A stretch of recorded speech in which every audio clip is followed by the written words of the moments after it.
నమస్తే అండి. నమస్తే అండి. మీ పేరండి? నా పేరు అమిత్ జాను. నేను నెల్లూరు నుంచి వచ్చాను. ఓకే. మేము ఈ చిత్రకళా వీధిలో పాల్గొన్నాము. Okay okay. దీంట్లో ఎన్టీఆర్ మీద కొన్ని యాక్రిలిక్ పెయింట్స్. మీరు గిన్నిస్ వరల్డ్ రికార్డ్ హోల్డర్ అని చెప్పేసి అని చూస్తున్నాను.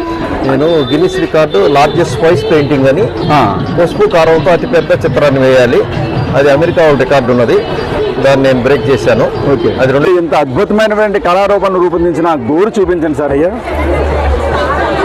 ఆ 2 గోళ్ళు ఉపయోగిస్తారండి? ఈ 2 గోళ్ళు వాడతానండి. ఆ 2 గోళ్ళు ఈ గోరు తోటి డిజైన్ గీస్తాను అనమాట. ఓకే. చాలా అదృష్టం చేసుకున్నామండి.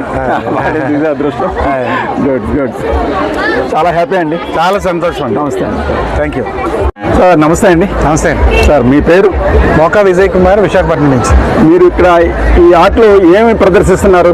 యాక్చువల్గా నేను లాస్ట్ 3 years నుంచి నేను మోడీ గారిని నేను ఇన్స్పైర్ అయ్యి మిలెట్స్ కోసం నేను ఆర్టిస్ట్గా ఏ విధంగా హెల్ప్ చేయాలని ఆలోచించి నేను ఈ విధంగా ఆర్ట్ ఫామ్ని మిలెట్స్తో బొమ్మలేసి అందరూ మిలెట్స్ని తినాలని.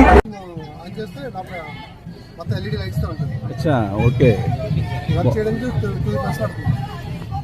ఎన్ని రోజులు పట్టిందండి అది వెయిట్ అయ్యేది? 3 months. సార్, ఇప్పుడు వెనకాల పెయింటింగ్స్ దేంతో వేశారు? ఇవి పెయింటింగ్ అన్ని కూడా వాటర్ కలర్ గా చేసినవండి. లైవ్ పెయింటింగ్ వేసినవండి. వైజాగ్ లో లైవ్ లొకేషన్స్ వెళ్ళి లొకేషన్ లో కూర్చొని. Okay okay. అబ్బో, లైవ్ అండి. ఎక్సలెంట్. పీస్. ఇప్పుడు మనల్ని ఎదురుగా కూర్చోబెట్టి పెన్సిల్ తోటి మన యొక్క స్కెచ్ని వేస్తారనమాట. మరి చూడండి ఎంత చక్కగా, ఎంత ఓపికగా ఈ పని చేయవలసి ఉంటుందో కదా.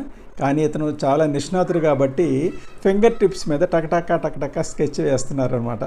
ఎక్సలెంట్. ఈ స్టాల్లో చూసినట్లయితే ఇవి కొబ్బరి పీచుతోటి తయారు చేసినటువంటి బొమ్మలు. ఇవి జస్ట్ లైక్ కొండపల్లి బొమ్మల్లాగా ఉన్నాయన్నమాట.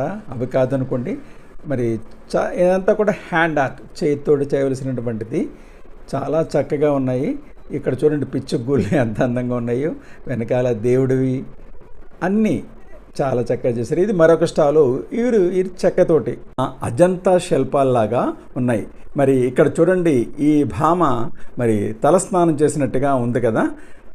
ఇక ఇక్కడ చూడండి ఈ పల్లెపడుచు ఎంత న్యాచురల్గా, ఎంత క్యూట్గా మరి ఒక పెయింటింగ్. ఇదన్నీ కూడా ఆయన వేసి ప్రక్కన కుడివైపు ఉన్నాడు కదా, ఆయన వేశారట. ఆయిల్ పెయింట్స్ తోటి వేశారట ఇవి. మరి ఇక్కడ గౌతమ బుద్ధుడు కానీ అన్నీ ఎక్సలెంట్ ఆర్టిస్టులు ఇక్కడికి వచ్చారనమాట. ఇక ఈ పెయింట్స్ చూడండి, కాంతార ప్లస్ కథాకళి, ఈశ్వరుడు, ఇవన్నీ కూడా చాలా అద్భుతంగా వేశారు. ఒక్కొక్కటి 45,000 చక్కని పెయింటింగ్స్. వేరు మహారాష్ట్ర నుంచి వచ్చారే ఇక్కడ. వారికి లాంగ్వేజ్ ప్రాబ్లం వల్ల వారు